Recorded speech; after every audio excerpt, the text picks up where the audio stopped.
What's up, guys? Welcome to the video. Last week we did pretty good, 8 for 13. I did have Zoo wrong in a parlay, so he kind of dropped the ball for us in that spot. But how about Usman going out there with a stiff KO of George? I did not expect that. I was pretty dang confident in my Usman by decision pick, but he goes out there and just stiff KOs him. So also we got Danab at Gabriel on the money line. That one hit for us as well. But overall, pretty good night of picks, 8 for 13, like I said. Today we got, or this weekend rather, we got Reyes versus Prochazka. This is going to be a good card. There's some really good fights on here. A lot of fights towards the top, especially that are going to stir up the division. So I'm really excited for this first bout. We got Luke Sanders taking on Felipe Colares. The odds weren't out for this. I always do my breakdowns before I look at the odds anyway, but this one was kind of weird for me, man. Felipe, 9-2 record, 5 submissions, primarily a jiu-jitsu guy. He really got dominated against Montel Jackson.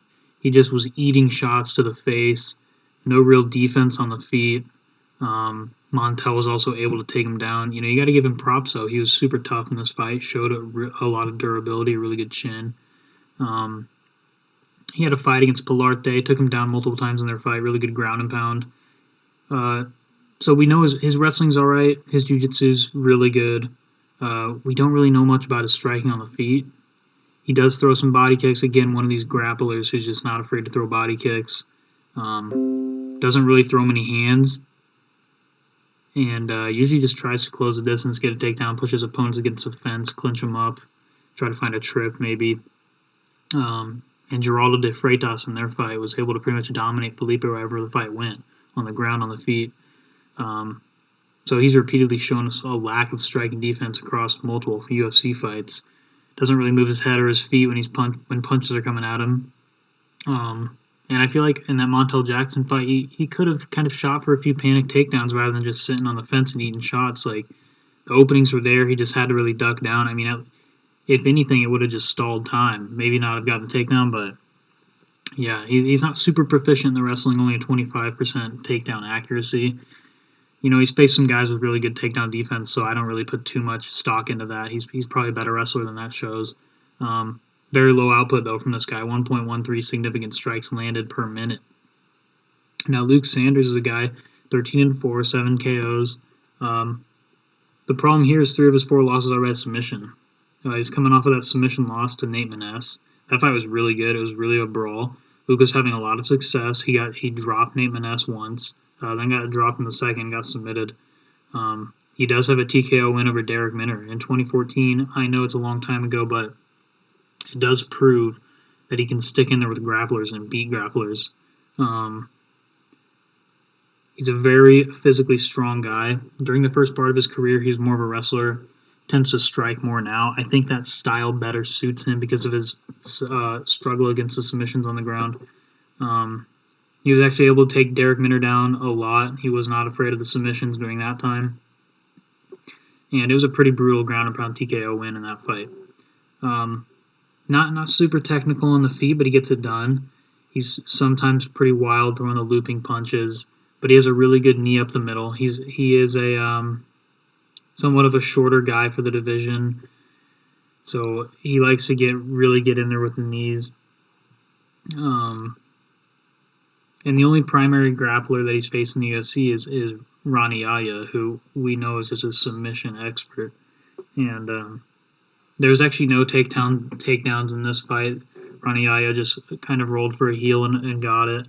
And the thing about Luke Sanders is he does have a 66% takedown defense in the UFC, and that is across 7 fights. So that's pretty good. My pick here is going to be Luke Sanders by TKO.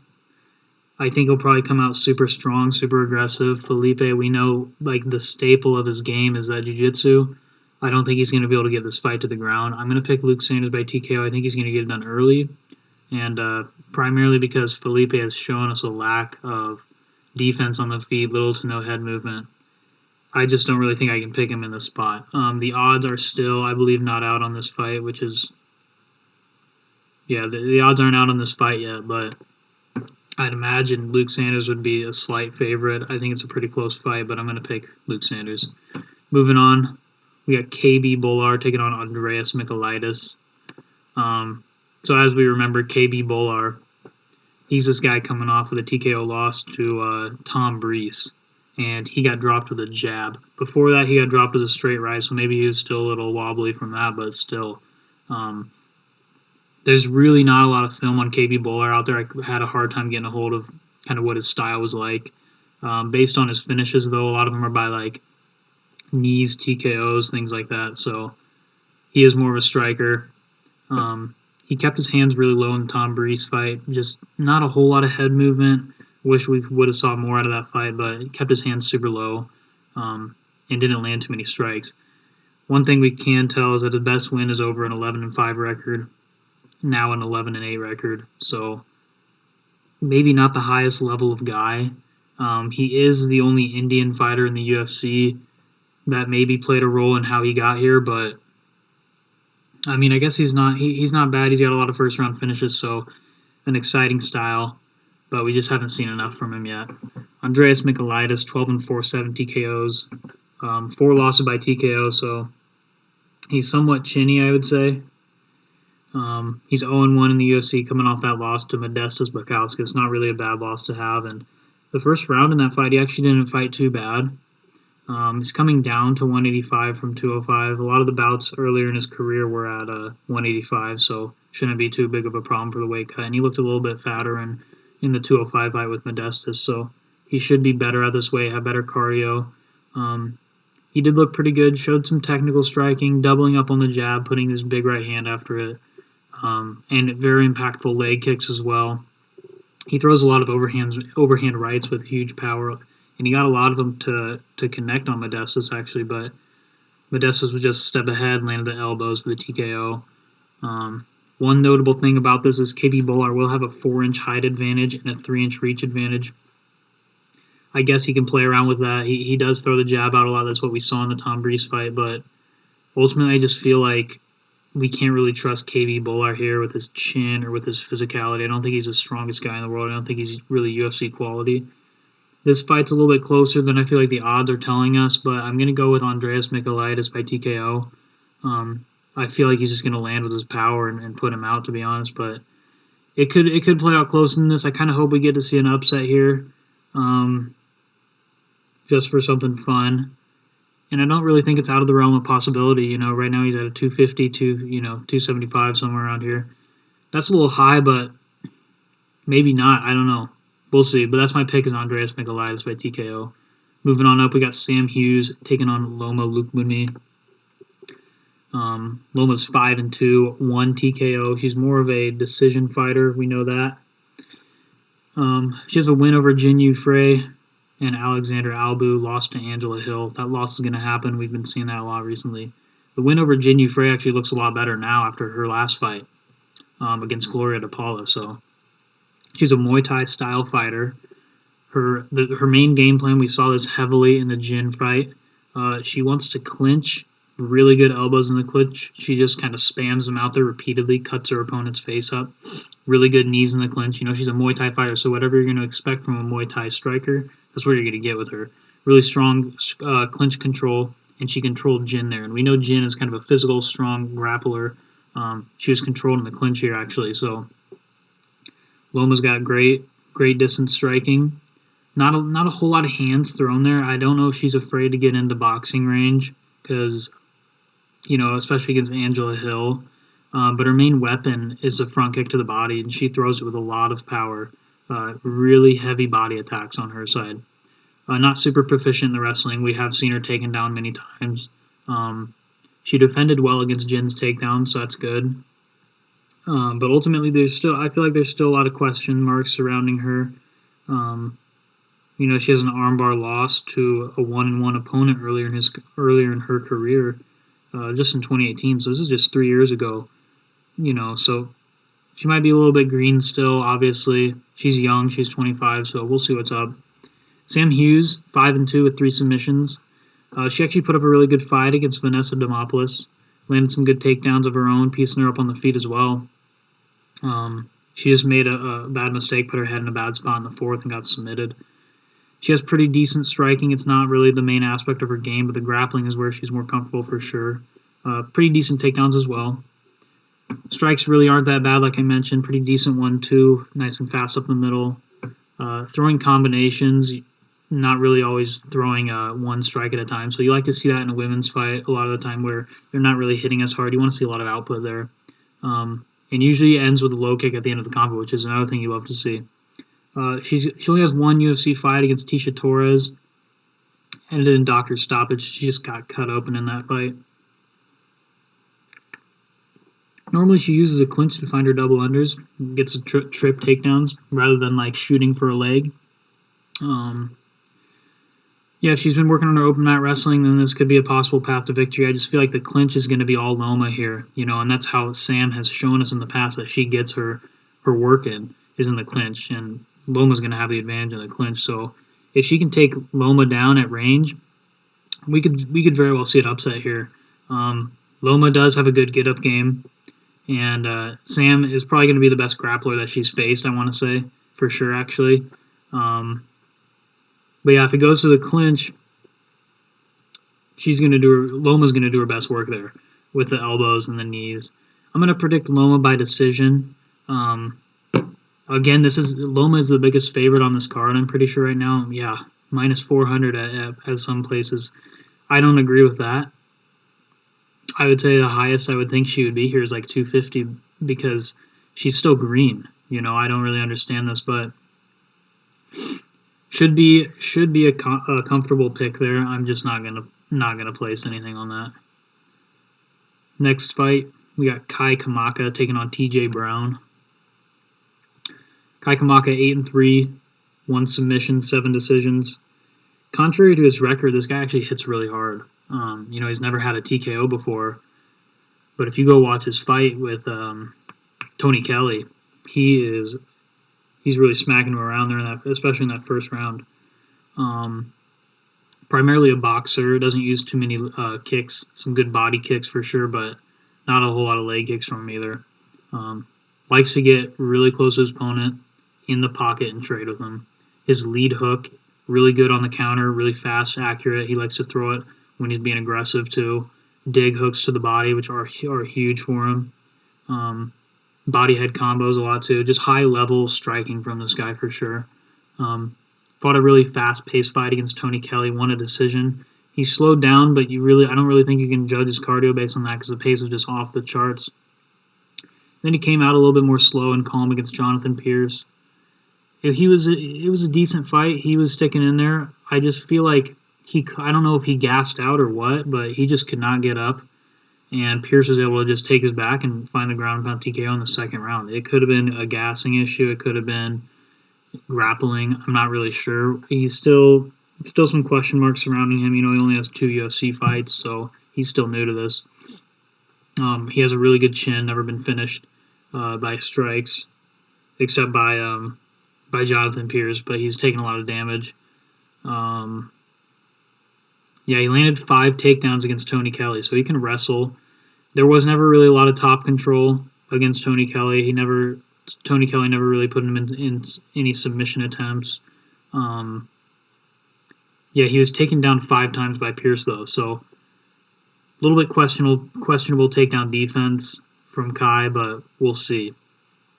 TJ Brown, 14-8 with 9 subs. So he's got a lot of losses on his record, but if you go back and watch his fight against Danny Chavez, he actually looked pretty good.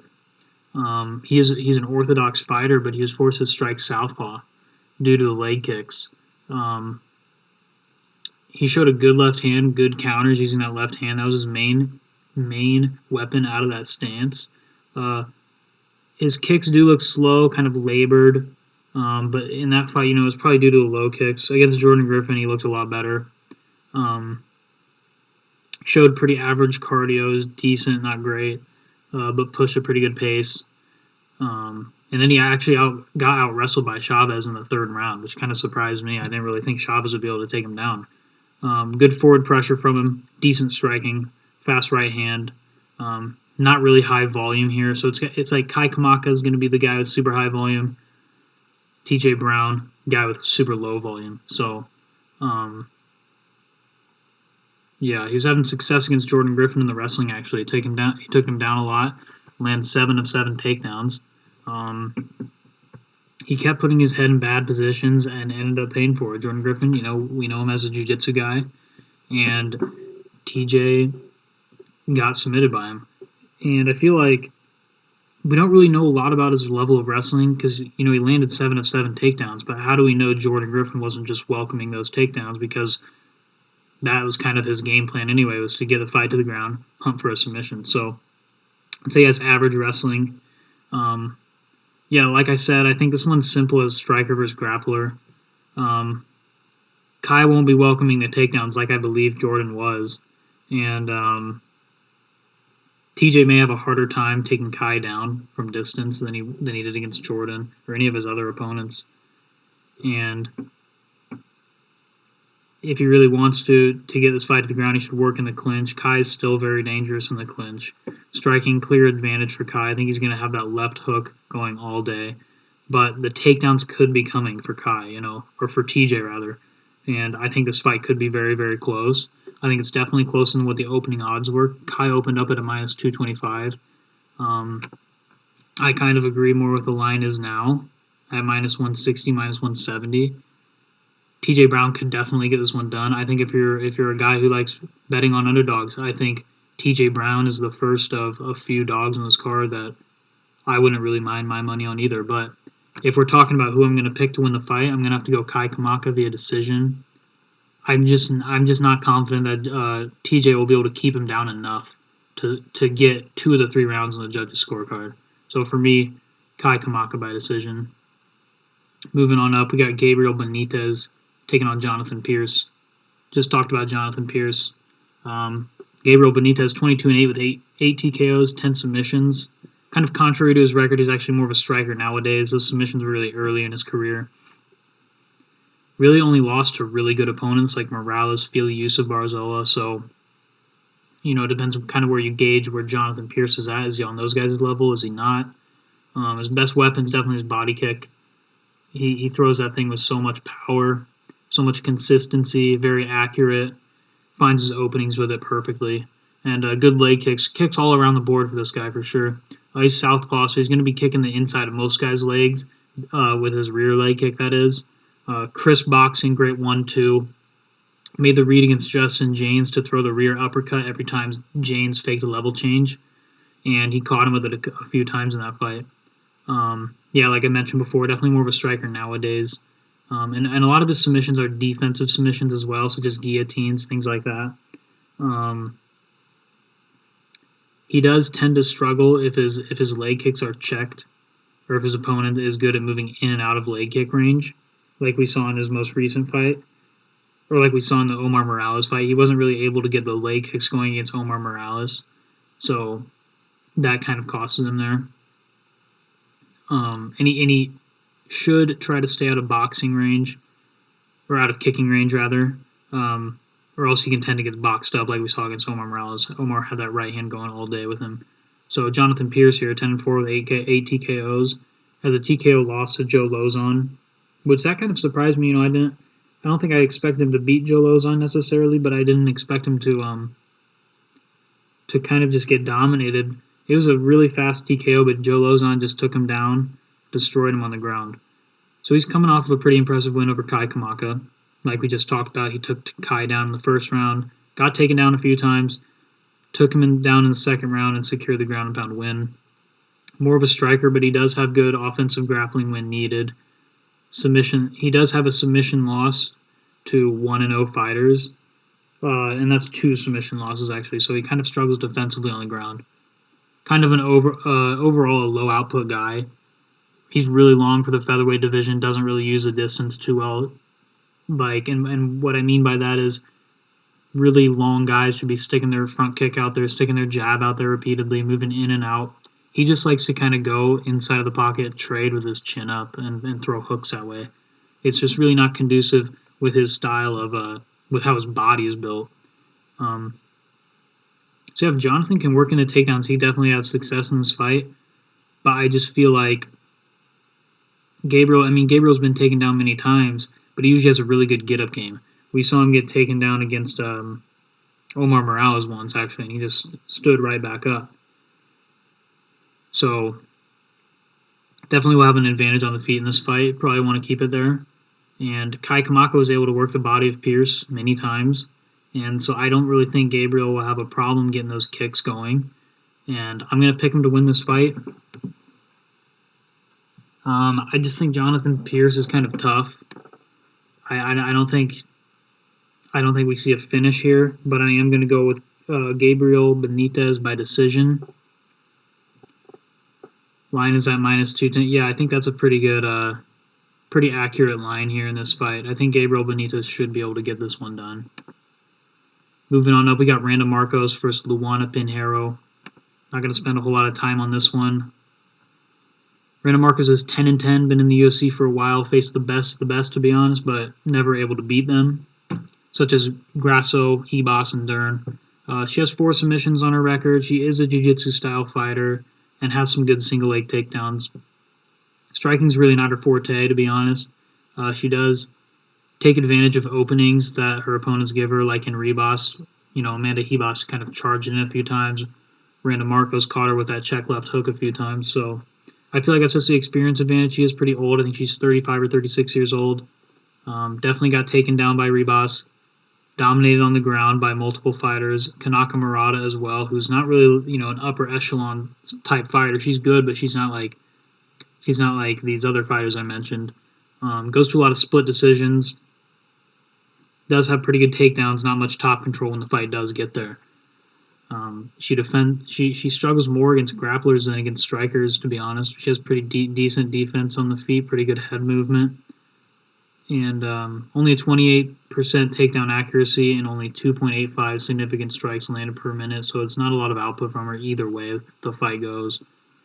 Luana Pinheiro, 8-1 with 5 submissions, 2 KOs. We just saw her on the Contender Series taking on, what was her name? Stephanie Frosto. She knocked her out in the first round really brutally. Super fast starter. 7 of her finishes are in the first round. Back-to-back KOs, like I mentioned. Nowadays, she does tend to strike more in her most recent fights, but she's definitely more of a BJJ fighter. Likes to get her takedowns by using the head throw. I've seen in 2 or 3 fights, that's how she got the fight to the ground, both first-round finishes by armbar. Pressures her opponents back to the fence well, waits for them to overextend, and then just reaches right in for the headlock to get the takedown. Hasn't really faced too high of competition, so we have yet to kind of see her against an upper echelon, like I mentioned. Her best opponent is Stephanie Frosto, probably with an 8-6 record, so we haven't really seen her against these higher level girls. I think Randa will have to avoid the takedowns here. I think she has a better chance on the feet. If the fight gets to the ground, I really feel like Randa has a good chance of getting submitted, to be honest, and she's struggled with opponents with heavy top pressure before, and Luana can definitely do that. I think Randa possibly could have an advantage the later this fight goes, maybe in the 3rd round. She's been there many times, but her game plan should be to keep this one standing and outlast Pinheiro. But I feel like Pinheiro will likely just get physical in the grappling straight away in round 1. Probably win round 1, win round 2, maybe lose round 3, but I'm predicting we're going to see a decision. Randa's pretty tough, pretty hard to finish. But yeah, I'm going to go with Luana Pinheiro here. I just feel like she's a younger girl by about, I think, 7 to 10 years, somewhere in that range. Minus 190, minus 170, that's kind of the line we're seeing here. I do agree with that. I think that's a good line. Randa has a chance, but again, I don't think she's one of the dogs I'd put my money on here. Next fight, we got Poliana Botehlo taking on Luana Carolina. Again, I feel like this fight's a little too high up on this card. Neither of these girls have really shown us much in the UFC. But Poliana is 8-3 with 6 KOs, which is pretty impressive. I got to be honest. That's like a 70% finish rate with all TKOs. So she has 3-2 in the UFC. Losses to Jillian Robertson and Cynthia Calvillo, which is going to happen. Both of those girls are grapplers, so that kind of can tell us Poliana is definitely more sound on the feet. Wide striking stance, which means she's kind of subject to getting kicked in the leg and having the leg kicks kind of take more of an effect. So we'll just kind of have to see how that holds up. She can get a little overzealous, a little crazy on the feet at times, huge looping shots, but She does have a nice jab, big power when she pressures her opponents against the cage. That's kind of her game plan, is to just back them up with strikes and get them against the cage and unload. She does have a tendency to struggle with grapplers, like I mentioned. Robertson with 10 minutes of control time, which is quite a bit. Pretty decent offensive wrestling, like against Lauren Mueller. 80% takedown defense. Not many of her fights are going to get to the ground unless she's facing a primary grappler. Luana Carolina, not a lot of film on her out there. 6-2 with 2 TKOs. Somewhat of a dynamic kickboxer, diverse array of strikes, throws a lot of different looks at her opponents. Never throwing the same thing. Good step and front kick. That's kind of her main go-to strike on the feet. Combos it in with punches. Good long jab. She is pretty long, but Poliana's going to be the longer fighter here. An inner Dana White Contender Series fight, she was controlled against the cage for a few minutes by Mabeli Lima. More of a volume striker for sure than a hard hitter. She's not going to really throw everything with power, or really anything with power. Some good submission attempts off her back against Lima. I've seen a few videos of her on YouTube competing in jiu-jitsu competitions. She does have, I believe, 1 or 2 submissions in her professional career. So she probably might be the more well-rounded of the two, but I don't really think this fight's going to hit the ground. I am going to go Poliana Botehlo by decision. I think this line is a bit high.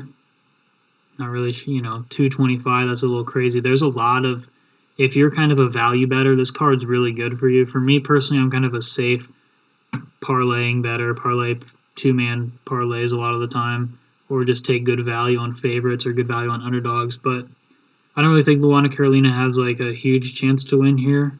But plus 185, that might be a look for sure. But I'm gonna pick Poliana Botehlo to win the fight. Next fight, this has to be probably my favorite fight on the card. Merab Dvalishvili taking on Cody Stamann. Merab 12-4 with 9 decisions, so he's not a finisher. 5-2 in the UFC, coming off a win over John Dodson.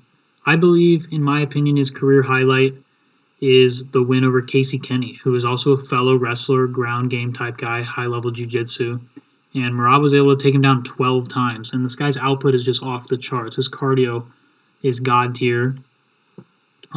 He shot for 24 takedowns against Casey Kenny, landed 12 of them. 13 takedowns against Gustavo Lopez. So he's definitely a wrestler, obviously. But the problem with Merab is that he doesn't really do much when the fight gets to the ground. When it does get there, his opponents are often able to get back up. Not too much top pressure. Definitely no submission threats or ground and pound KO threats.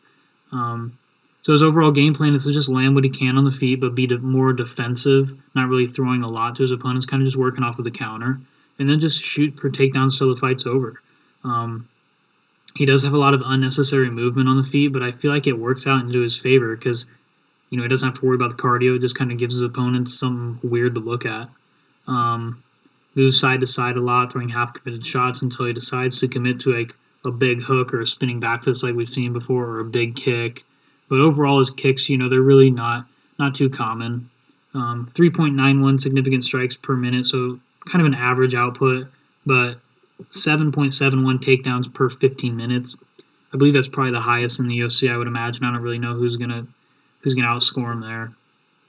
Cody Stamann, 19-3 with 6 TKOs, 11 decisions. Similar style here to Merab. He's coming off the loss to Jimmy Rivera. Has wins over Brian Kelleher and Alejandro Perez. Stylistically very similar to Merab. High-level wrestling, low output on the feet, but Cody, he's not really necessarily a bad striker. He is going to have the power advantage here. He does throw things with a lot more power than Merab does. Strikes primarily use a set of his takedowns. And historically, Cody has shown the higher striking output with 4.41 significant strikes per minute, but he didn't show this in his fight with Jimmy. I don't know if he was just hesitant or what, but he was able to take Jimmy down once. I feel like his game plan was to go in there and try to wrestle Jimmy, but he just could not really deal with the boxing, the leg kicks of Jimmy Rivera. And not a lot of kicks from Cody. He struggles checking low kicks. 80% takedown defense, which could play a role in this fight. Only taken down by elite wrestlers like Jimmy and Sterling. So, yeah, this is going to be an interesting one. Merab opened as a minus 140, got bet all the way to a minus 210. I'm not sure what he's at now. Let's see this here. Minus 250. Oh, wow. And Cody's a great dog here. I'm not picking Cody to win, but Cody's an outstanding dog here, probably one of the better dogs on the card. If he can defend Merab's takedowns, he has a really good chance to win this on the feet. He's going to have the speed advantage. He's going to have the power advantage. I believe he's going to up his output in this fight because he doesn't have to worry about the power coming back from Merab like he did have to worry about the power against Jimmy. He's an elite wrestler. Won't be surprised if he goes in there and tries to land some takedowns himself. Should be a wrestling match with punches, basically. And Merab's going to want to keep the forward pressure up, which isn't, it's usually his main thing. And I feel like this fight's going to largely take place in the clinch. And if I had to pick who's a stronger guy here, I'd have to go with Merab, which is kind of why I'm going to pick him to win this fight. I feel like on the feet, Cody definitely has a good chance to win this fight. Maybe he's going to surprise us and even out-wrestle Merab, but I just feel like if I'm picking Merab to win this fight by decision. If we see Merab go out there and take Cody down like 8 times, then this guy's definitely going to be a threat to this division, but I think we're going to see a pretty close fight here. The pick is Merab, but underdog value is definitely on Cody here for sure. Next fight on the card, another great one. We got Sean Strickland taking on Krzysztof Jotko. Sean Strickland, 22-3, 10 wins by TKO. UFC losses to Zaleski dos Santos, Usman, and Ponzinibbio, so he's only losing to really high-level fighters here. Great boxing combos, heavy power from this guy, fast 1-2. He does tend to stand straight up and put a lot of weight on his front leg, which he can be subject to getting kicked in the leg there and having that do damage. Really great takedown defense, 81%. He landed 3 takedowns on Court McGee, so he's got some pretty good wrestling as well. Took down Brennan Allen as well. Do some good work in the clinch for sure. Tends to struggle against fighters who have boxing-heavy approaches because he tries to kind of stand and trade with them. It's always going to be a close fight when you're going to trade, like in the Brees fight. Took down Brennan Allen. Got his leg kicked a lot by Brennan Allen, but was able to push through it. He's just a super tough guy. I feel like his cardio is somewhat unknown. Maybe that'll play a factor into this fight, maybe not, because he does finish a lot of his fights. Has a few decision wins here in the UFC, so we'll see. Krzysztof Jotko, 22-4 with 6 TKOs, 15 decisions. 9-4 UFC record, coming off that win over Eric Anders. And in this fight, Eric did have some success in the clinch for being the bigger and stronger guy. Jotko's not a huge guy at middleweight. He is a pretty well-rounded fighter. He does shoot for a lot of takedowns. Not landing most of them, like I said, 37%. He has some decent kicks. Doesn't really work the legs too much, usually just body kicks. He does have pretty good hands, but usually just firing one shot at a time. He's not really the most high-output guy. 2.98 significant strikes per minute. He just kind of kept the fight standing with Eric Anders, outstruck him to a decision. Definitely not a finisher, definitely not a submission threat, but he does have success outstriking his opponents and out-grappling them to a decision. Very well-rounded guy. Sean will have advantages in the power, speed, wrestling, and jiu-jitsu. I feel like Jotko will have the defensive wrestling advantage and maybe the cardio advantage here. It's still kind of unknown. We know Jotko's been to a lot of decisions.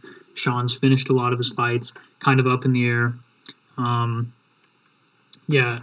feel like Jotko will need to get the heavy leg kicks going early. They're definitely the blueprint for beating Sean. And Sean can box his way to a victory here, I feel like. He's definitely going to have the higher output, higher power, and he's going to be landing way more shots, I believe. And he might even try to mix in a few takedowns, but I feel like he's just going to try to keep center of the cage and box. And I feel like that's what we're going to see out of Sean Strickland. I'm going to pick him to win this fight by round 3 TKO. Jotko has lost twice by TKO before, and I feel like Sean Strickland can definitely get it done there. So, Sean Strickland right now, minus 250. I feel like minus 295 is a bit high, but minus 250 on some of these sites, I get it for sure.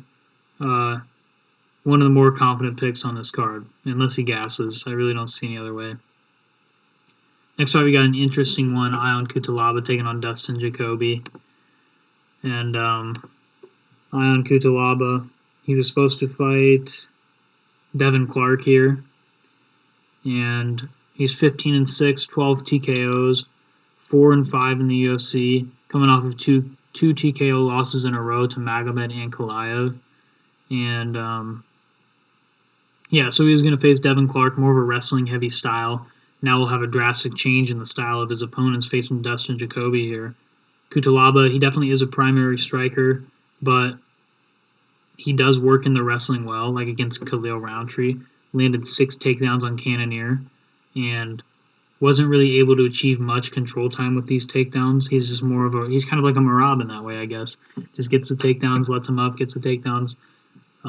Not super technical striking, to be honest. Throws everything with big power, though.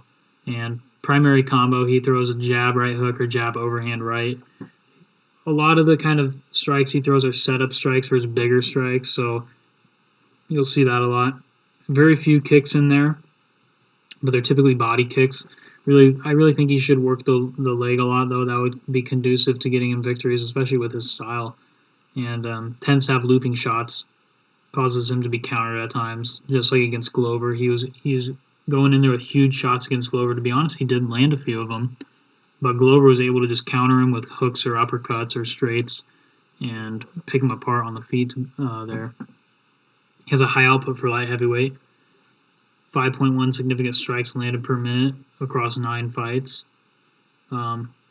Excellent takedown defense at 80%. He's not going to have to worry about getting taken down in this fight. Not faced super high-level competition outside of the UFC. Best record was 7-1.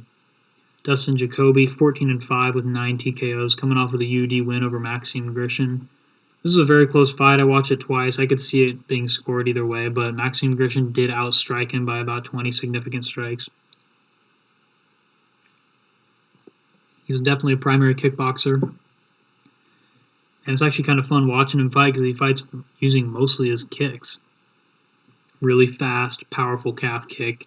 He looked great against Grecian in the striking, very technical, picking his shots rather than overextending, which I love to see. It's just that his head movement isn't great. Grecian was able to break his nose that fight, able to keep pumping the straight punches out there and landing heavily on him. He has a KO win over Justin Ledette. We know he's got power. 2 of his 5 losses by submission, and he has struggled with wrestling before against Richard Starks. Maxime Grishin had him in some dominant position against a cage as well, landed 1 takedown in that fight. I do feel like this is an extremely close fight. The line definitely reflects that. Kutilaba will have output power wrestling advantage. Neither of these guys are going to be throwing up submission attempts, I don't think. Jacoby will have the technical striking, probably the cardio advantage too, defensive striking advantage. Neither guy is great defensive, but I feel like Jacoby's is a tad bit better. Kutilaba probably should mix in the takedowns here, and I feel like he will have success doing that in this fight. He's the more physical, aggressive guy. Not to mention, Jacoby's taking this on short notice, so you never know what we're going to see. And Kutilaba was training for a wrestler, so maybe he was working a lot on his wrestling. If he decides to stand and trade with Jacoby, he does, I feel like, have a good chance of landing that big shot, but I feel like I'm going to have to give him the overall striking advantage. But I feel like Jacoby will probably survive the first round and then start to just use the calf kicks. Ion Kutilaba will recognize this, start to shoot for the takedowns, use his wrestling, maybe land a ground and pound TKO. I'm going to go Ion Kutilaba by second round TKO using his wrestling. And right now he's at a minus 130, minus 140. I definitely see it that way too. Very close fight. Next fight, another great one, Cub Swanson versus Giga Chikadze. Giga's 12-2 with 7 TKOs, 5-0 in the UFC, coming off that head kick KO over Jamie Simmons, and before that, a unanimous decision over Omar Morales. And that's such a great win for him to have. Omar was 10-0 at the time. Giga actually dropped Omar in the third round of this fight, almost had him out of there. Landed some huge ground and pound shots. He is definitely a primary kickboxer, switches stance a lot, throws heavy body kicks out of the southpaw stance with that left rear leg, huge body kicks, and much better with his kicks in his hands. Still has fast, heavy punches, though. Really good straight punches out of whatever chances he chooses to throw from. and he dropped Omar, like I mentioned before, out of the orthodox stance, but chose to stay in the southpaw stance for the body kicks. When throwing the hands, he tends to get wild sometimes, throws big hooks in the pocket, stays in there a bit too long, but keeps it technical with the straights when he's outside of the range. Definitely has holes in his striking defense, can leave himself open to counters, just like I mentioned. But great footwork, great head movement, so pretty sound defensively altogether. 2 career losses are both to grapplers, and seems to have fixed his takedown defense holes, now a 68% takedown defense. Omar tried to get him down a couple times, did not have success, so maybe he's better now in the wrestling department. Cub Swanson, 27-11 record with 12 TKOs, 9 losses by submission. Cub is a black belt, but he struggles defensively in the submissions, doesn't really do a whole lot of submissions himself. He only has 4 wins by it. Coming off of 2 straight wins, which is always nice to see.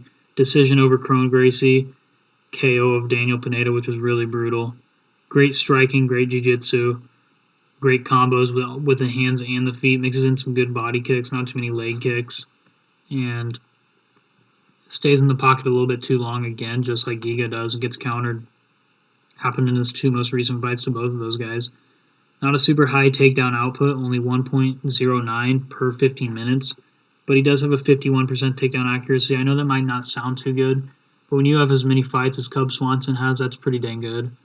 Hasn't really mixed in his wrestling and jiu-jitsu since the Artem Lobov fight, which was, I believe, 4 years ago. So Giga probably should be ready to defend the takedowns. I think Cub will recognize that he's going to be at a little bit of a disadvantage on the feet here. And he's going to have to Giga will have to be a little bit more patient, focus on counter striking. He can definitely counter Cub. And if he's going to go first on Cub, it's going to be a little bit more tricky. Cub has great movement, lateral movement, in and out movement as well. So he might put himself in bad counter spots there as well. But I feel like if he's just patient, looks for the counters, looks for the left hook counters like he always does as well, tries to mix in those body kicks, Giga should get this one done. Cub's path to victory is going to be to mix in those takedowns, like I said. Use the combos to set those up, close distance, and look for takedowns. But this fight might be pretty close. This is a huge step up in competition for Giga Chikadze. I'm going to pick him by decision here, not by TKO. I know a lot of people are on him heavily. He opened as a minus 130 favorite, or I believe a minus 125 favorite. Now is at pretty much minus 200 here on average. I think it's a tad bit high, but I kind of see why people are like that. He's a younger guy coming up. Cub is 37 now. Giga is like 29 or 30, so he's definitely going to have the age advantage here. So, yeah, I think we're going to see a really fun fight. I think this might be my pick for fight of the night, but I'm going to pick Giga Chikadze by decision. Moving on to the main event, Dominic Reyes versus Jiri Prochazka.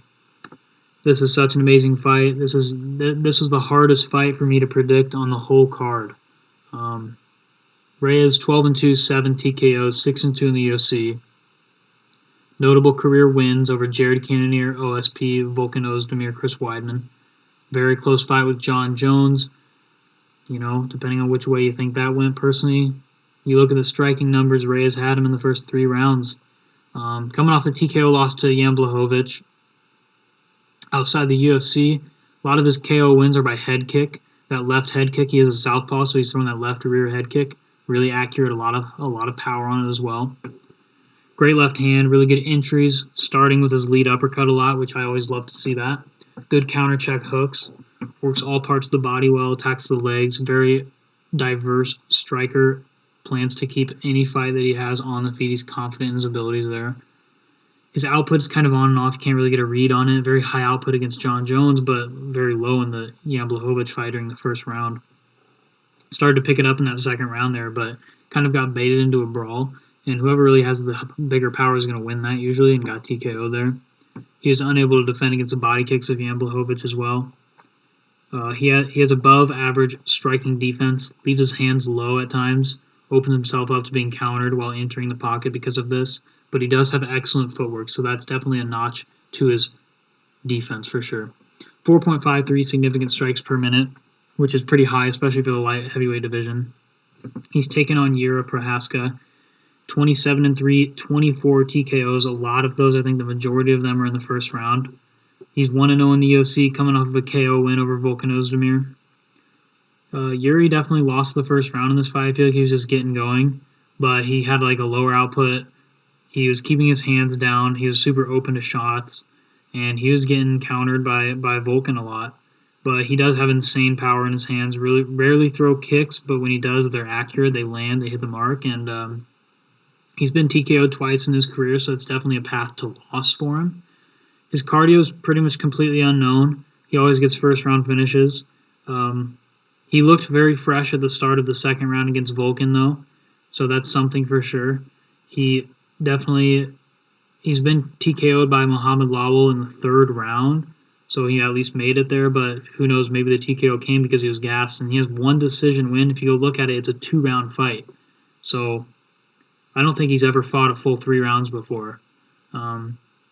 Yuri's going to have to get his head movement in shape in this fight because he has awkward head movement.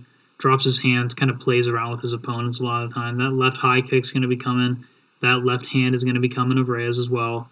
Dominic's going to want to take a kick-heavy approach here. Stay out of the boxing range of Jiri because he's going to be at a power disadvantage here. Yuri's going to want to get inside, look for those big hooks that he always does, or the big overhand right. I don't really see this fight going past the second round at all. I feel like Dominic could land the head kick on Jiri. Jiri could just KO Dominic in inside boxing range. Ultimately, I feel like there's slightly more upside to Jiri here. He's not coming off of the TKO loss like Reyes is. That's kind of what I had to base this off of because this fight is just so close. Maybe the value's even on Dominic Reyes if you're looking for that. Plus 125 here. I don't really feel like it's a bad spot for him, but we're talking about my predictions, who I'm picking to win the fight. It's going to be Jiri Prochazka by early TKO, first or second round, but like I said, I could see Dominic Reyes looking for that and finding that TKO as well. So ultimately, let's go back through the entire card. Going Luke Sanders by TKO, Andreas Michailidis by TKO, Loma Lookboonmee by decision, Kamaka by decision, Gabriel Benitez by decision, Luana Pinheiro by decision, Poliana Botehlo by decision, Merab Dvalishvili by decision, Strickland by TKO in the third round, Kutelaba by TKO in the second round, Giga Chikadze by decision, and Jiri Prochazka by first or second round TKO, probably first round. So those are my picks. Let me know what you guys think. Not really sure as far as bets go. Like I said, my most confident pick is probably going to be Strickland. I might parlay him with, I don't know, but Cody Stamann, I'm probably going to take a stab at that underdog spot. And TJ Brown possibly as well. But Strickland's going to be the heavy money coming in on him. So, yeah.